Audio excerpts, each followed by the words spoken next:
What would you do if the rags on your back held more honor than robes woven from gold? What if everything that made you poor was actually what made you rich? Tonight, I want to tell you the story of a boy who stood before the most powerful people in the land, dressed in his grandfather's faded cloth, and made kings bow their heads in shame. They say a man's worth is measured by what he wears, what he owns, what he inherits. But I tell you this, the robes of kings mean nothing if the thread is spun from the suffering of the poor. He who clothes himself in humility will be dressed by God in glory. This is the story of Obinna, an orphan who inherited billions but chose to wear his grandmother's love to his own coronation. And what happened next? Even his enemies could not deny the hand of God. Once upon a time, in a small village called Umuez, there lived a young man named Obinna. He woke every morning before the sun touched the earth, his feet hitting the cold mud floor of the small house he shared with his grandmother, Mama Naoma. The house was modest, the walls cracked, the roof patched with zinc that sang when rain fell. But it was clean, filled with love, and on the wall hung a single faded photograph that Obinna had never asked about. Obinna worked as a carpenter's apprentice. His hands were rough, his clothes simple, but his heart was pure.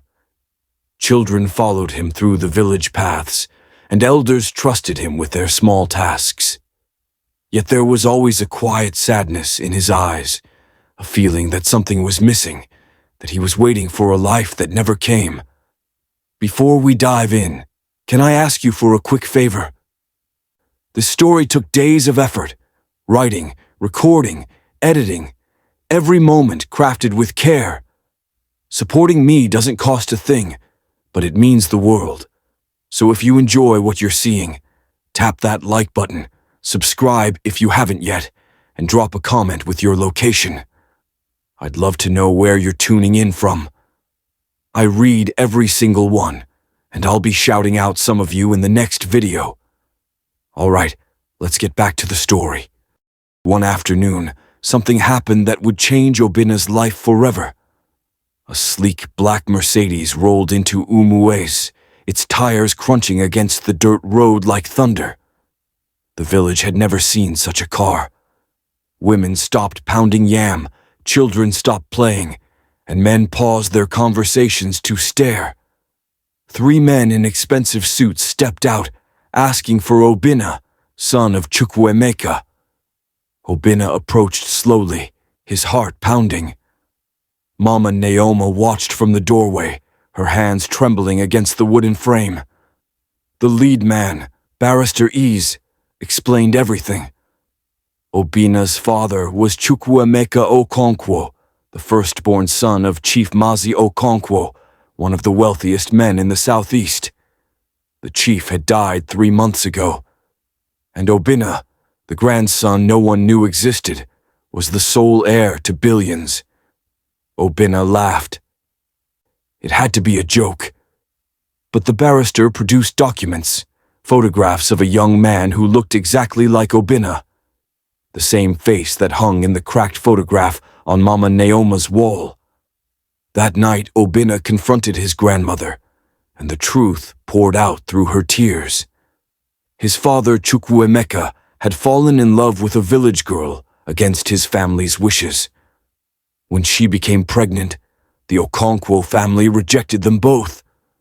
Chukwuemeka died in a car accident when Obinna was 2. His mother died of heartbreak months later. Mama Naoma had raised him in secret, fearing the powerful family would harm him. The next morning, Barrister Ease returned. Obinna was summoned to Lagos for the reading of the will.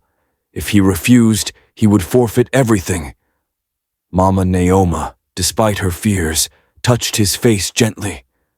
"Go, my son," she whispered. "Perhaps God has a purpose we cannot see."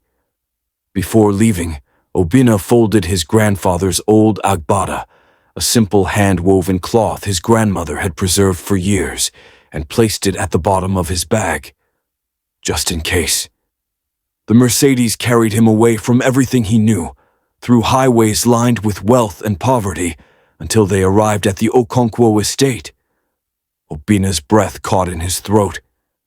The mansion sprawled before him like something from a dream, with manicured gardens, uniformed guards, and servants who bowed as he entered. His bedroom alone was larger than his entire house in the village. That evening he met the family council. Uncle Ikenna, the late chief's brother, had clearly expected to inherit everything. His wife, Aunt Adaze, dripped with jewelry and contempt. Their son Tobenna watched Obinna with open hostility. The atmosphere was cold, calculating, dangerous. When Barrister Ez read the will, chaos erupted. Everything belonged to Obinna. The companies, the properties, the billions. Uncle Ikenna slammed his fist on the table. Tobenna stormed out. Aunt Adazi hissed words that could cut through steel, but the will was airtight. Obinna was now the head of the Okonkwo dynasty. Over the following days, Obinna was transformed. Tailors measured him for Italian suits. Stylists shaped his appearance. Credit cards with no limits appeared in his hands. Everyone bowed, called him Sir Oga, young chief. He called Mama Ninioma with excitement in his voice, promising to bring her to Lagos, promising they would never suffer again. But she paused before responding. "Remember who you are, my son." Obinna barely heard her. The wealth had begun its seduction. Have you ever felt the pull of something you knew might change you? Drop a comment. What would you do in Obinna's shoes right now? One morning, Obinna decided to visit one of his properties, a housing complex in a working-class area.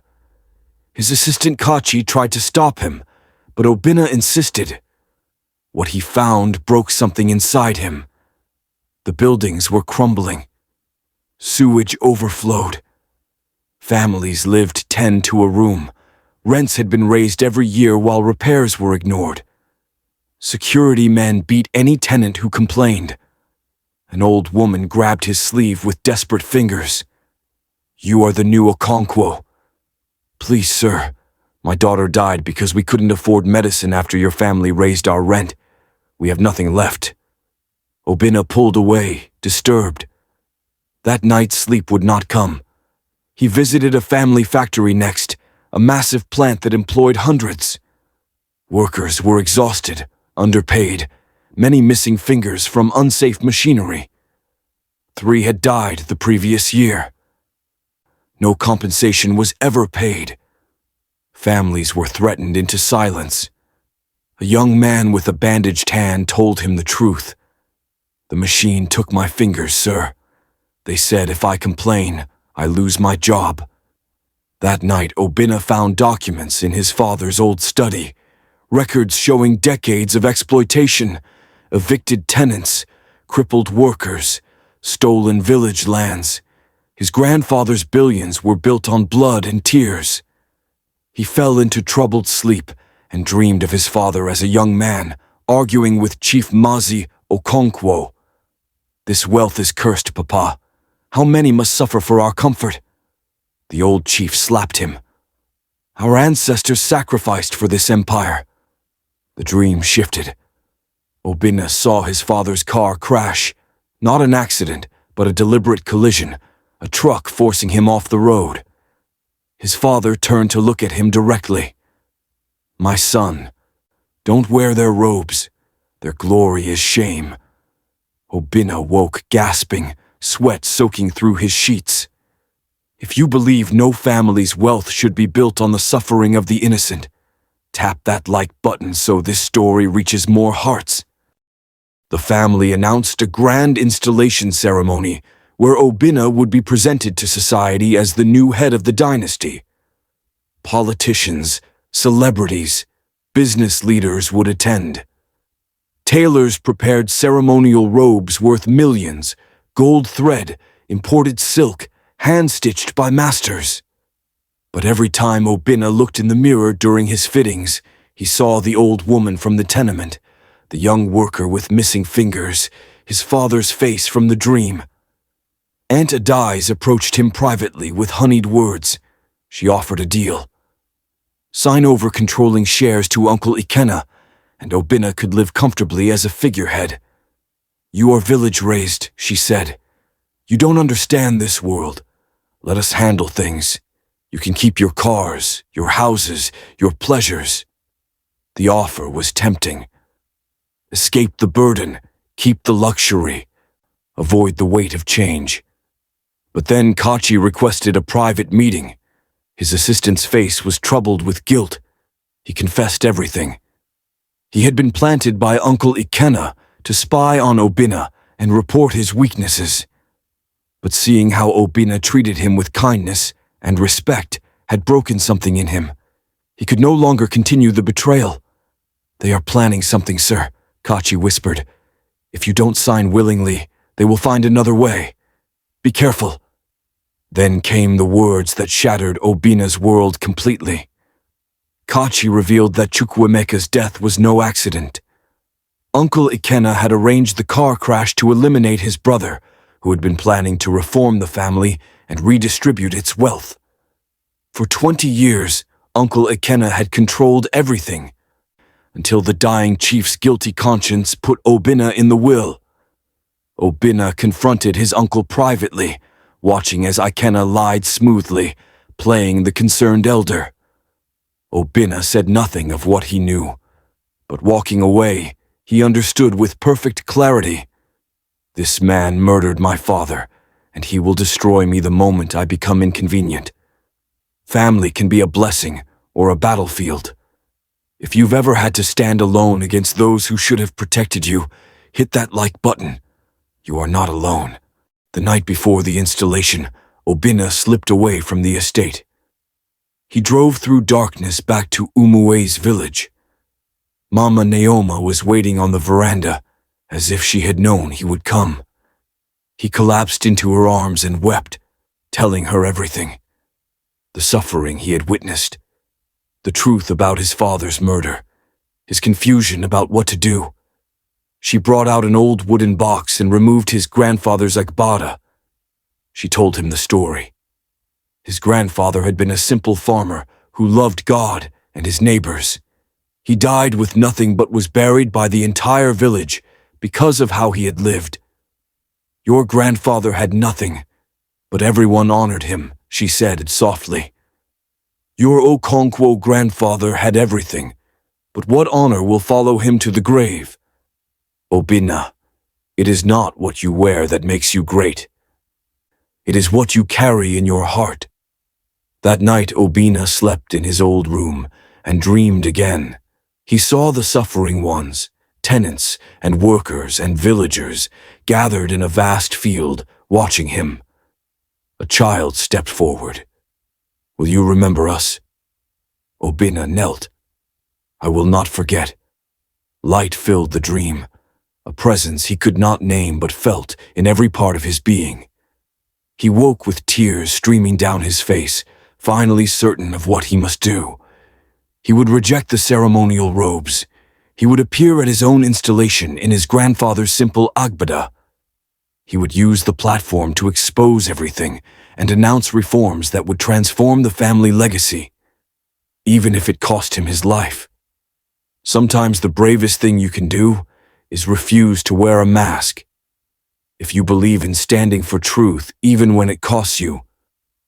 Subscribe now so you don't miss what happens next. The installation ceremony arrived with grandeur the city had rarely seen. White tents covered the estate. Live orchestras played. Hundreds of guests arrived in their finest attire. Politicians posed for photographs. Journalists prepared their cameras.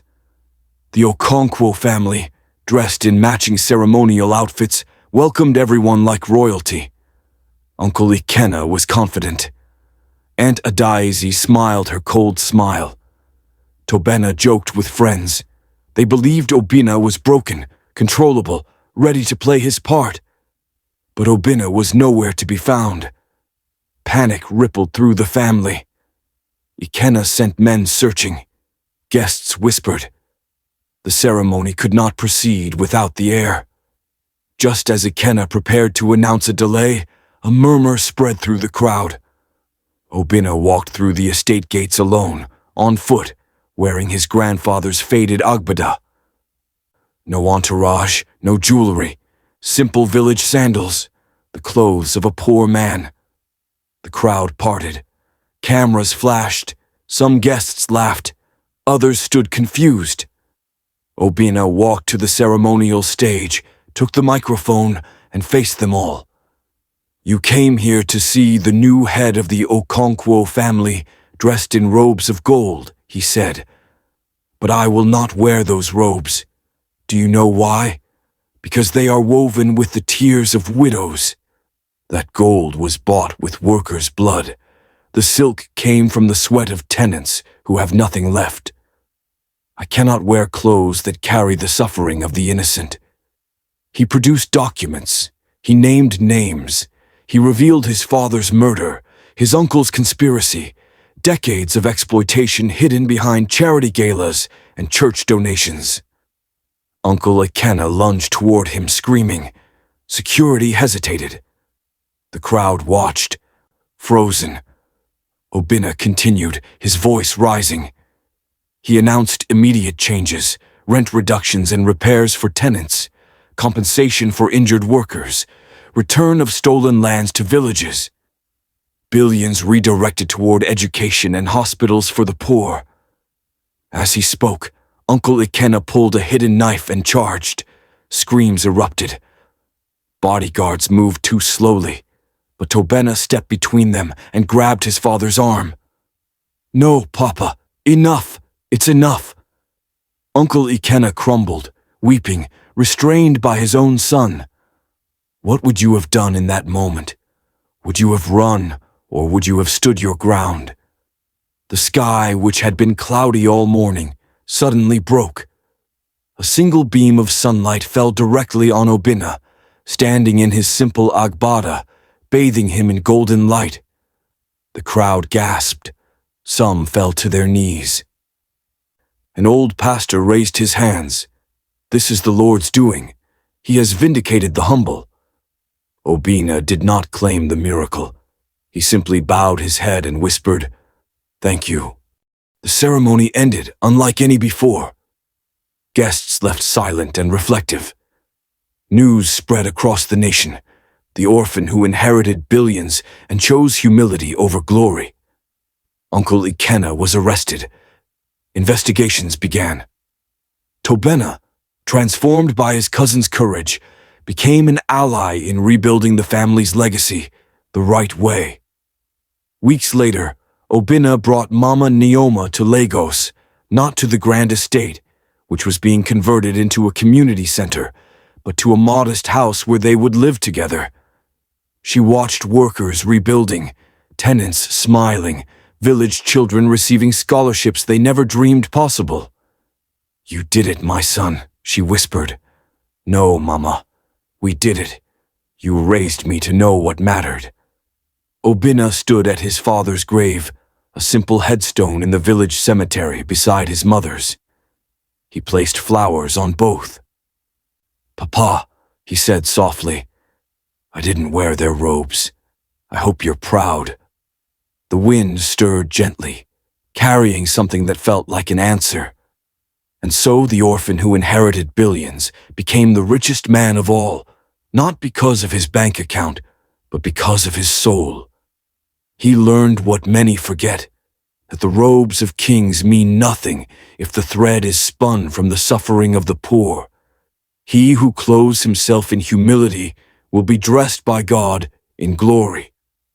Obinna wore his grandfather's cloth to his coronation, and God himself became his tailor. What about you? What are you wearing? Is it honor or just appearance? Is it truth or just tradition? Remember, it is not what covers your body that defines you. It is what fills your heart. Thank you for walking this journey with me.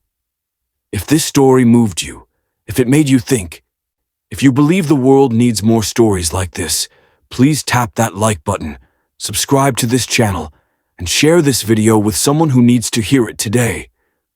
Drop a comment and tell me, what would you have done in Obinna's place? Would you have worn the robe or the truth? Where are you watching from tonight? Leave your thoughts below. I'll see you in the next story. Until then, stay blessed